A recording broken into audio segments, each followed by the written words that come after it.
el estudio de el capítulo 2 de Pedro. Aquí aparece uno, pero en realidad es dos. Es parte ya de estos tiempos de avance de edad. Capítulo 2 de Segunda de Pedro, versículos 1 al 10a. Como siempre, pues vamos a encomendar el tiempo en las manos del Señor. Los invito a que oremos. Padre, te damos gracias por un nuevo año que tenemos la oportunidad de seguir estudiando tu palabra. Y con lo que vamos a estudiar hoy aquí en la segunda epístola de Pedro, que vamos a ver que hay falsos maestros que andan tratando de engañar y desviar a las congregaciones, pues te pedimos tu sabiduría para seguir aprendiendo y preparándonos mejor. Te pedimos bendición para todas las familias aquí representadas, tu cuidado por aquellos que están pasando necesidad, sea económica, de trabajo, de salud. Señor, ponemos todas estas familias en tus manos, en el nombre de Jesús. Amén. Bueno, entonces ahorita que vemos este capítulo, vamos a preparar aquí la proyección en lo que se me conecta la maquinaria. Me da un momentito para poder avanzar. Vamos a ver. Ok. Solo me da un momentito que hoy parece que todos los detalles tecnológicos nos están atacando, ¿verdad? Tengo internet. Ok, vamos a probar otra vez. Ujú. Y si no se puede por esa vía, vamos a probar otra.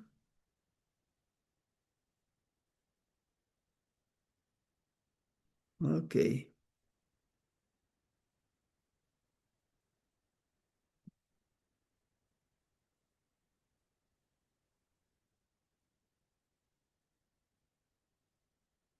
ok. Bueno, vamos a usar otro método porque el primero no funcionó y vamos a ver cómo nos va. Muy bien, entonces vamos a buscar iniciar aquí en el estudio del segundo capítulo y recordando esto que lo vimos todavía el año pasado. La vida cristiana no consiste solo en el acto de creer en Jesucristo como Señor y Salvador. Esto es el inicio. Y de allí en adelante, del hecho de haber creído en Cristo, se espera que se dé en la vida de cada uno de nosotros un proceso de crecimiento y desarrollo en lo que se refiere a nuestra vida espiritual. En la sección anterior, Pedro nos dijo que el Señor nos ha dado todo lo que necesitamos para llevar una vida de rectitud, nos ha dado grandes y preciosas promesas y nos pide que nos empeñemos en cultivar una serie de virtudes cristianas. Hablábamos de la repetición. La repetición es una herramienta de aprendizaje. Es un mecanismo natural que es eficaz para consolidar lo que uno ha estudiado. Yo les mencionaba a los que se recordaran, por ejemplo, yo en segundo de primaria me enseñaron las tablas de multiplicar y nos ponían a repetir, uno por uno, uno por dos, dos y así hasta llegar a la tabla del 9 o del 10, ¿verdad? Porque es un proceso de aprendizaje. La explicación inicial de un concepto es importante, pero es incapaz de darle el conocimiento al alumno si no ha pasado por la práctica. Se aprende haciendo y repitiendo. La repetición es un proceso natural que está en nosotros desde el principio. Ya cuando somos niños, ensayamos constantemente las cosas que aprendemos, vemos o probamos por primera vez. ¿Cuántas veces pueden los niños ver una misma película o golpear un objeto para ver cómo suena? ¿O nos piden que leamos el mismo cuento antes de dormir? Lo hacen para interiorizar y comprender mejor lo aprendido. Esto es tomado de un sitio de internet. Así que por eso es que estudiamos la palabra y a veces vamos de un libro, volvemos a regresar, etcétera, porque es parte del proceso de aprender la palabra. Pero todo esto no es nuevo. O sea, Lo que les leí anteriormente viene de un sitio de internet, pero ya en la escritura, allá en Deuteronomio 6, versículos 4 y 6, ya Dios le había dicho al pueblo, escucha Israel, el Señor nuestro Dios, el Señor uno es, y amarás al Señor tu Dios con todo tu corazón, con toda tu alma y con todas tus fuerzas. Estas palabras que yo te mando estarán en tu corazón. Las repetirás, les puse ahí en rojo, ¿verdad? Las repetirás a tus hijos y hablarás de ellas sentado en casa o andando por el camino. Cuando te acuestes, cuando te levantes, las atarás a tu mano como señal y estarán como señal entre tus ojos. Las escribirás en los postes de tu casa y en las puertas de tus ciudades. Así que esto es solo para enfatizar la importancia es de que estemos continuamente regresando a la escritura para repetir estas cosas que vamos aprendiendo e interiorizarlas en nuestra vida. Si ustedes creen que con una vez que en la congregación se advierta a los jóvenes solteros que se abstengan de iniciar su vida sexual sin haberse casado, y ustedes creen que con una vez que lo digamos un día domingo, con eso ya penetró la enseñanza, estamos cerrados. Vamos a tener que estarlo haciendo continuamente. Cuando recordamos de nuestra responsabilidad de sostener la obra de la iglesia con los recursos, hay que recordarlo periódicamente porque tiende a dejarse de hacer. Entonces, esa es la importancia de estar aprendiendo continuamente. Terminamos el capítulo 1 al terminar el año con estos versículos finales. 1:19. También tenemos la palabra profética que es aún más firme. Ustedes hacen bien en estar atentos a ella como una antorcha que alumbra en lugar oscuro, la palabra profética, hasta que aclare el día y el lucero de la mañana se levante en su corazón. La palabra profética, en su momento, cuando escribe Pedro, se refería al Antiguo Testamento. Sin embargo, ahora para nosotros, la Biblia es completa, Antiguo y Nuevo Testamento, es esa palabra profética. Así que pónganle atención, porque ahorita, más adelante, Pedro nos va a abordar el tema de los falsos maestros. Y la palabra es una antorcha en medio de la oscuridad reinante. ¿Hasta cuándo? Hasta que llegue el fin cuando Jesucristo, el lucero de la mañana, regrese y alumbrará los corazones de los que han creído en él.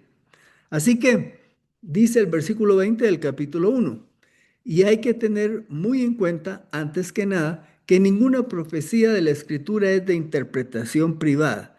Decíamos que esto tiene que ver con que su origen o procedencia no es humano, sino, como lo expresa el siguiente versículo, porque jamás fue traída la profecía por voluntad humana. Al contrario, los hombres hablaron por parte de Dios, de parte de Dios, siendo inspirados por el Espíritu Santo.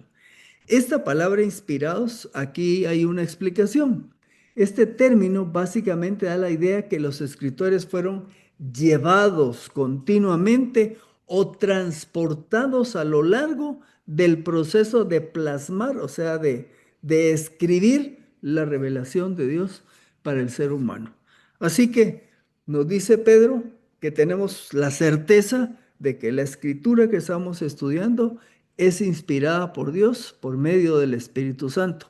Pero ahora nos va a llevar a hacer un contraste, porque de hablarnos de la palabra de Dios, que es una lumbrera que nos ilumina, ahora nos va a hablar del concepto contrario, que es el de los falsos maestros. Así que entramos al capítulo 2, versículo 1, y dice, pero hubo falsos profetas entre el pueblo, como también entre ustedes habrá falsos maestros que introducirán encubiertamente herejías destructivas, llegando aún hasta negar al soberano Señor que los compró, acarreando sobre sí mismos una súbita destrucción.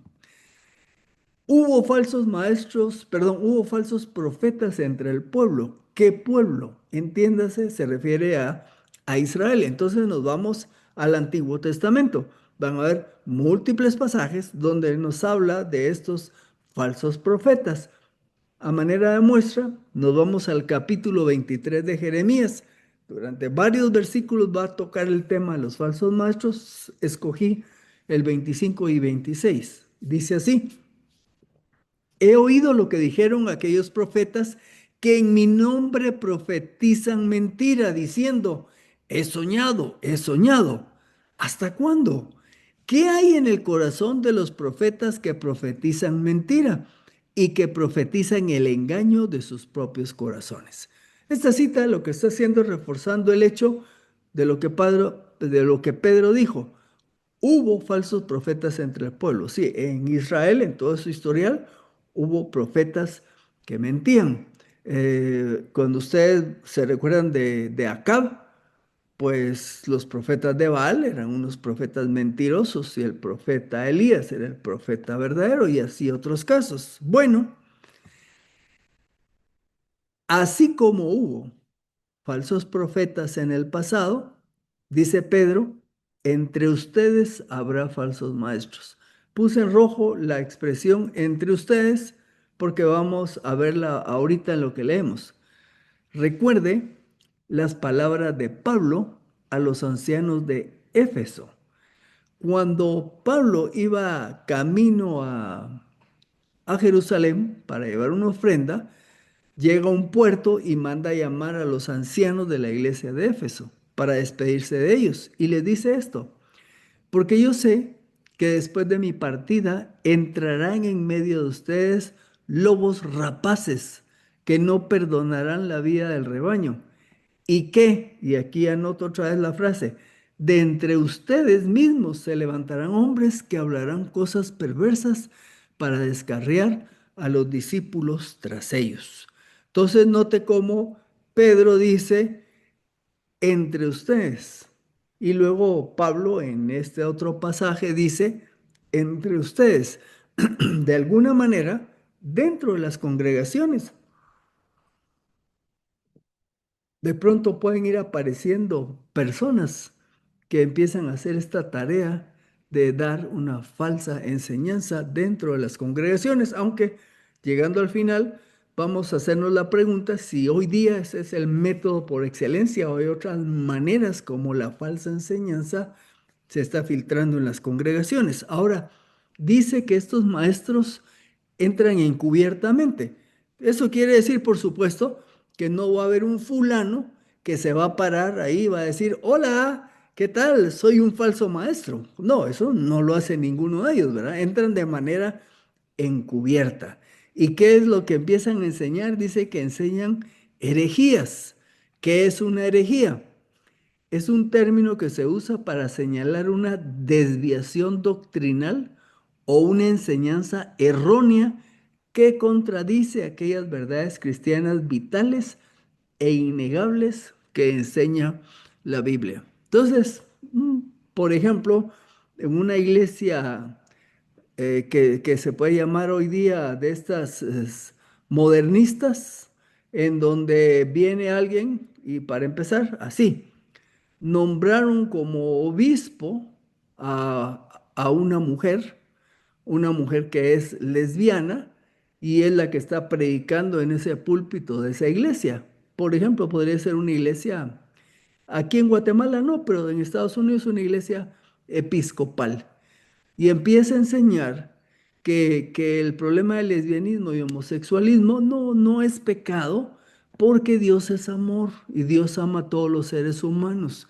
y que eso que aparece en la Biblia de estas tendencias, eso fue para otro contexto, pero en nuestro contexto lo que predomina es el amor. Bueno, ese es un ejemplo de una enseñanza herética o de herejía, ¿verdad? Están diciendo cosas que contradicen las verdades sólidas de la escritura. Bien, herejía, dice el diccionario de la lengua española, se define como relación en relación con una doctrina religiosa, error sostenido con pertinacia.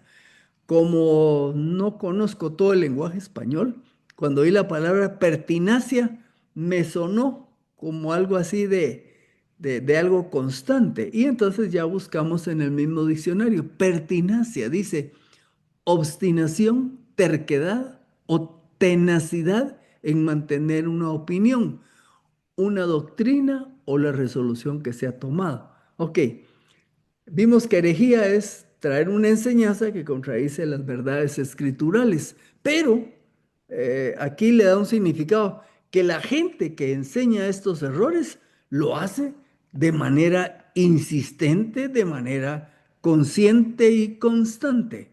Entonces, ojo con ese término, ¿verdad? Dice que estos falsos maestros llegan a negar al Señor que los compró. Esto es que no se someten al señorío de Jesús para que transforme sus vidas. Por eso ellos están enseñando lo que ellos quieren enseñar y no someterse a la dirección del Señor. Pasamos al versículo 2.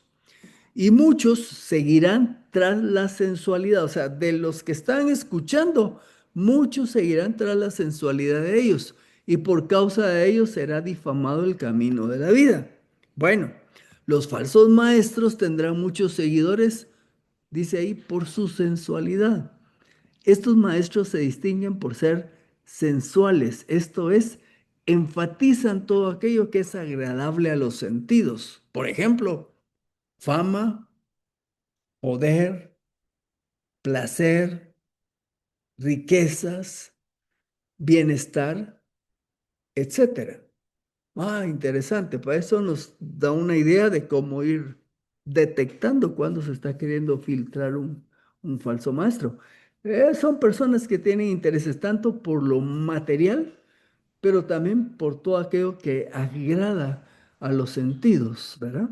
Si ustedes se recuerdan de cómo Jesús le llamaba la atención a algunos fariseos que dice que seducían a viudas para aprovecharse no solo de ellas como mujeres, sino también de sus propiedades. Bueno, ese es un ejemplo de falsos maestros, ¿verdad? Pero además, estos falsos maestros, la palabra que aquí se utiliza para sensualidad es una palabra que también tiene estos significados. Habla de que son deshonestos, que son libertinos y desenfrenados.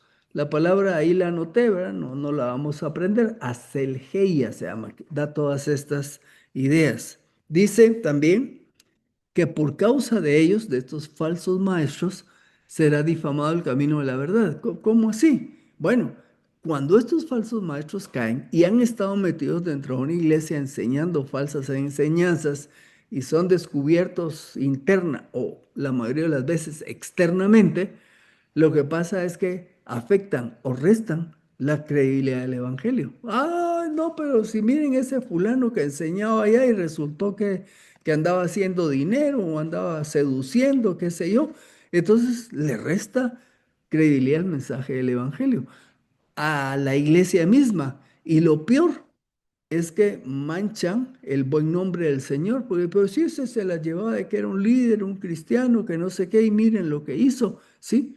Afectan el camino de la verdad. Bueno, el versículo 3 dice que estos falsos maestros trabajan, dice ahí, por avaricia, otro sinónimo, podemos poner la palabra codicia. Por avaricia harán mercadería de ustedes con palabras fingidas. Desde hace tiempo su condenación no se tarda y su destrucción no se duerme. Motivados por el deseo de obtener cosas materiales y no materiales, engañan con palabras a sus seguidores. Tuercen las escrituras para lograr engañar a los que oyen. Usted, yo, por ejemplo, en mis años de hace muchos años, que por el ministerio que tenía visitaba múltiples iglesias, estaba en un grupo musical y podía conocer distintos tipos de iglesias y tendencias. En esta edad madura, pues he estado aquí en la iglesia local, ¿no? Difícilmente voy a ver otras iglesias, así que no tengo mucho contacto, pero hay la realidad que hay de iglesia a iglesia y de líderes a líderes y de maestros a maestros, y hay lugares donde ustedes escuchan que un fulano, a veces una dama también, se están aprovechando de la posición que tienen de maestros para conseguir recursos materiales. Y yo puse aquí codicia o deseo por las cosas materiales, pero también no materiales. Porque algunos falsos maestros también lo que quieren es experimentar poder, tener la autoridad, ser reconocidos, ¿verdad? Entonces no solo es plata, sino hay más cosas por ahí. Ahora nos dice el versículo, estas personas están señalados para recibir un castigo. Y Pedro entonces nos va a dar tres ejemplos de otros para enfatizar que hay castigo para los falsos maestros. Así que estos tres ejemplos los vamos a ver en los siguientes versículos. Versículo 4, primer ejemplo, habla de los ángeles que pecaron. Porque si Dios no dejó sin castigo a los ángeles que pecaron, sino que habiéndolos arrojado al infierno en prisiones de oscuridad, los entregó a ser reservados para el juicio. Nos podemos preguntar, bueno, ¿y en qué consistió ese pecado? Dice ángeles que pecaron. Lo que hice fue buscar el mismo versículo en distintas versiones para que vean cómo lo expresa. La Reina Valera 2.15, Reina Valera 2015 dice, los ángeles que no guardaron su primer estado. La nueva versión internacional, los ángeles que no mantuvieron su posición de autoridad. La Nueva Biblia de las Américas, los ángeles que no conservaron su señorío original. Y la nueva traducción viviente dice, los ángeles que no se mantuvieron dentro de los límites de autoridad. Como ustedes pueden ver, ninguna de estas versiones nos dice exactamente qué fue lo que pasó, en qué consistió que pecaron. Sin embargo, solo les voy a mencionar de paso que hay algunas opiniones o teorías de quiénes fueron los ángeles y qué fue lo que hicieron, pero no puedo expresar que hay algo contundente.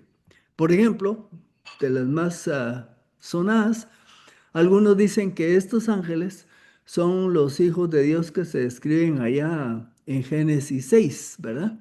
Que dice los hijos de Dios se relacionaron con las hijas de los hombres y de ahí vinieron unos gigantes. Ok, en el estudio que tuvimos de Judas, ampliamos esto un poco más, ¿verdad? Yo en lo personal no me inclino mucho por esto porque hay una serie de cosas que hay que resolver. Los ángeles son seres inmateriales. El Señor Jesús enseñó que cuando le preguntaron de aquella mujer que enviudó varias veces casándose con cada hermano según la ley, de quién sería esposa en el reino, y Jesús les dijo, se equivocan, porque allá no va a haber ese tipo de relación hombre-mujer, porque serán como los ángeles. Bueno, podemos profundizar en otra oportunidad, pero algunos opinan que estos ángeles que habla aquí Pedro son estos de personajes de Génesis 6.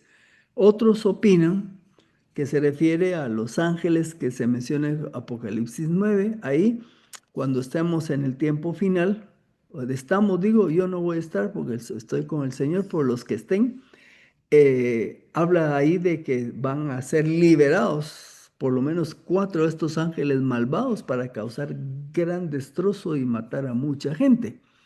Lo cierto es que son ángeles tan malvados, de los que está hablando aquí Pedro, que Dios los mantiene encarcelados en el Tártaro. Ahorita van a ver por qué puse la palabra Tártaro.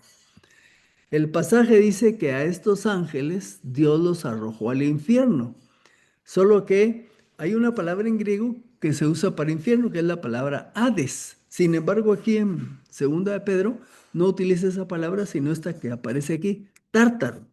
El Tártaro, en la mitología griega, identificaba un abismo subterráneo que estaba más bajo que el Hades, a lo que normalmente se le llama infierno.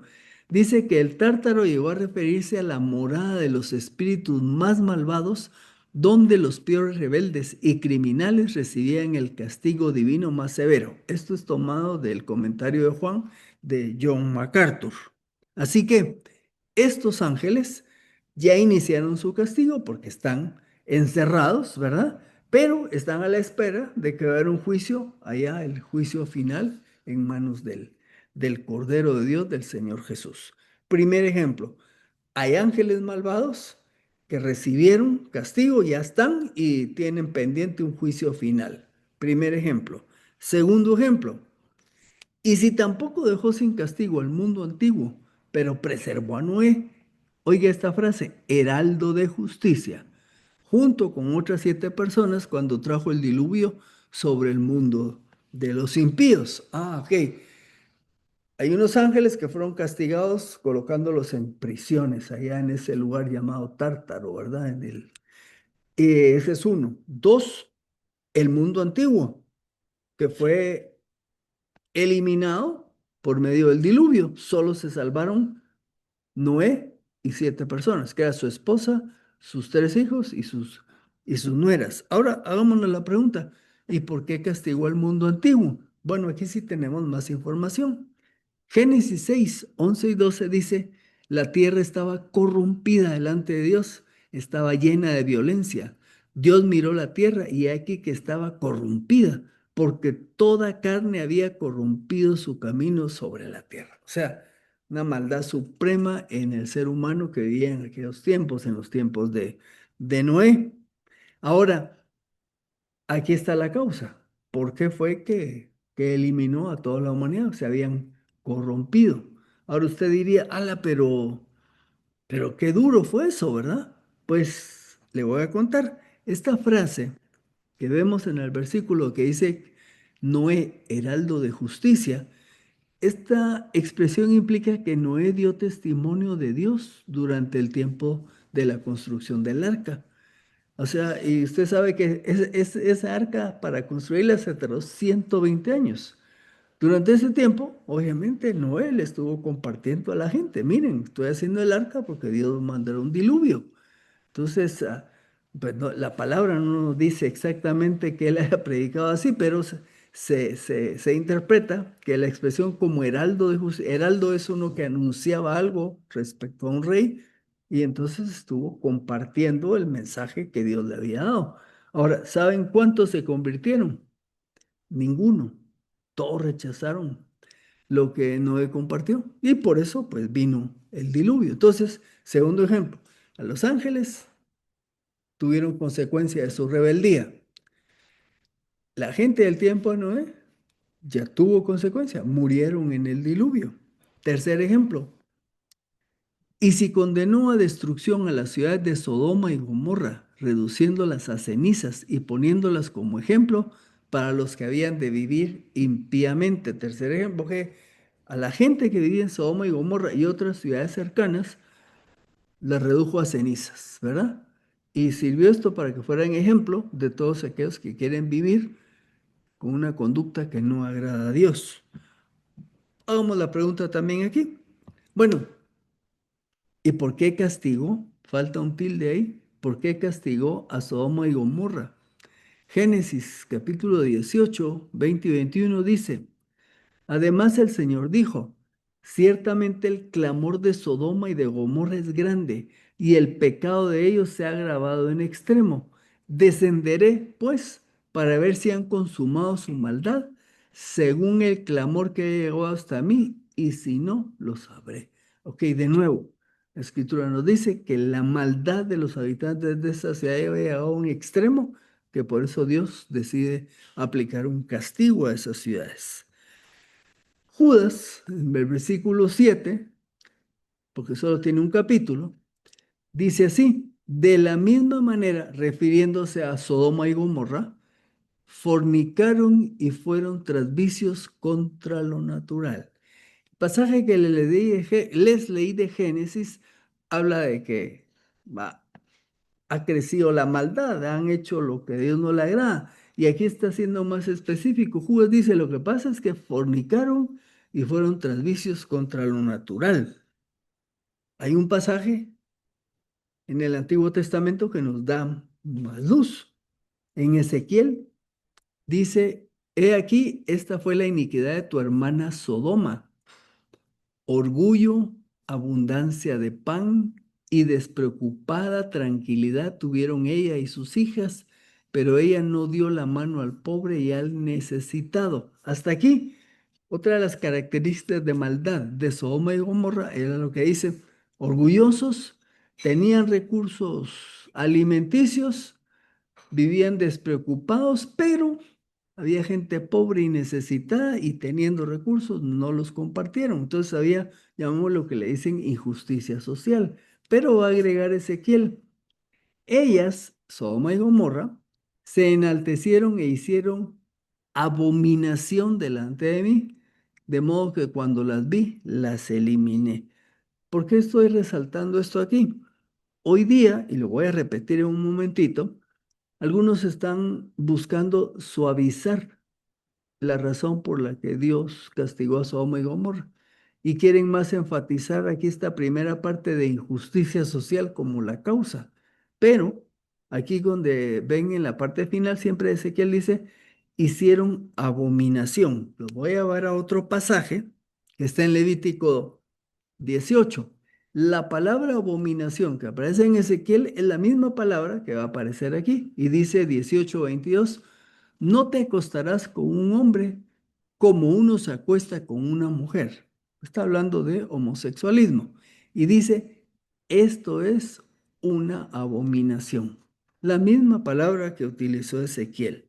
Bueno, como lo expresa Ezequiel, las ciudades destruidas tenían múltiples pecados, igual que otras ciudades, pero lo más significativo fue su perversión sexual, la cual el mundo moderno quiere desvirtuar. Pero ese fue el punto más significativo del castigo de esas ciudades.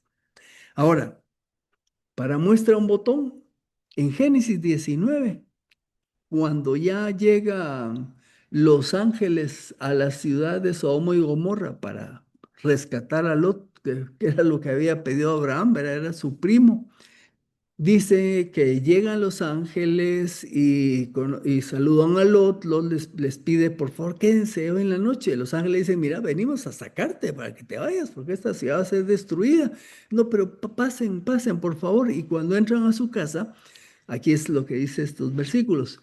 Pero antes que se acostaran, Lot, su familia y los dos ángeles, que iban en forma de seres humanos, ¿verdad? Los hombres de Sodoma, los hombres de la ciudad, todo el pueblo junto, desde el más joven hasta el más viejo, rodearon la casa y llamaron a Lot y le dijeron, ¿dónde están los hombres que vinieron a ti esta noche? Sácanoslos para que los conozcamos.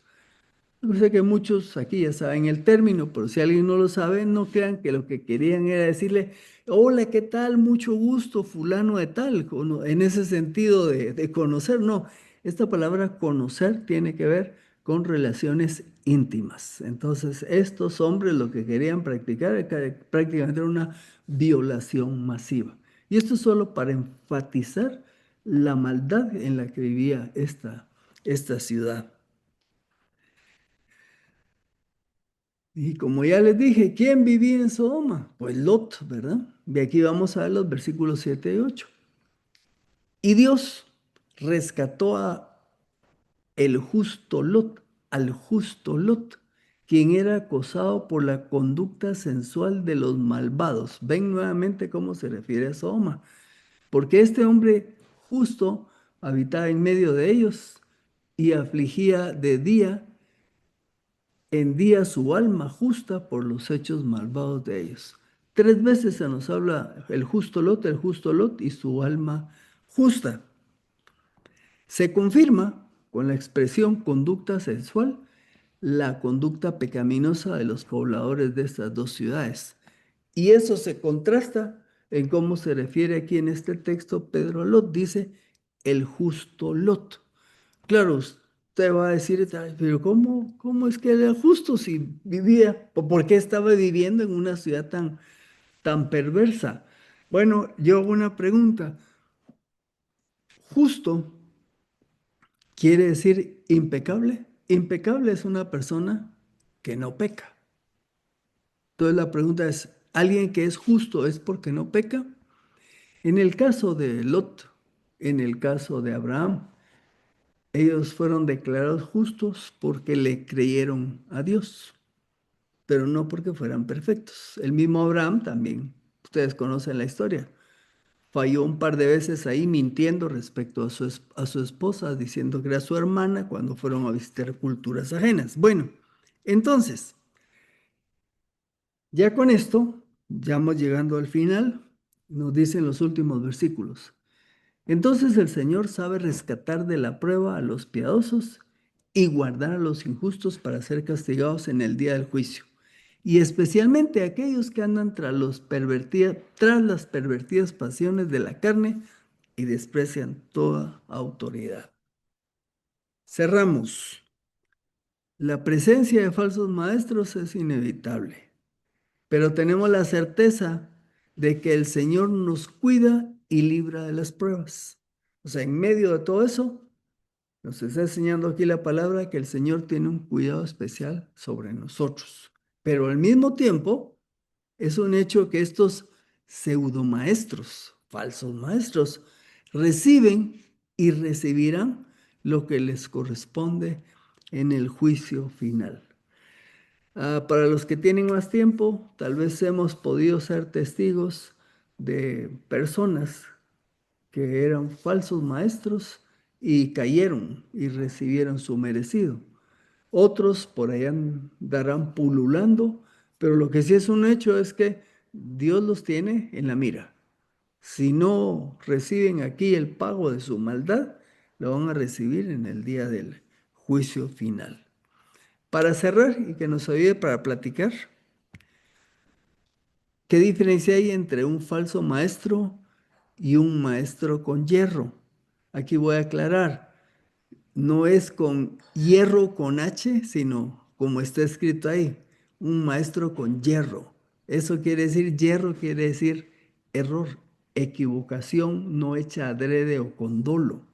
O sea, vamos a tener maestros en la congregación que de pronto pueden enseñar algunas cosas que se desvían de lo correcto, pero no lo están haciendo con mala intención, sino por su falta de preparación o se equivocaron en su estudio y a veces enseñan cosas que no están bien. Entonces hay que diferenciar entre un maestro que a veces se equivoca y un falso maestro, porque el falso maestro ese sí lo está haciendo con intención y tiene el objetivo precisamente de engañar y de aprovecharse de las personas a las que enseña. Y la segunda pregunta es, ¿cómo puedo identificar a un falso maestro? Vamos a ver si eso lo platicamos más adelante. Bueno, llegamos hasta acá, siempre deseándoles un buen descanso.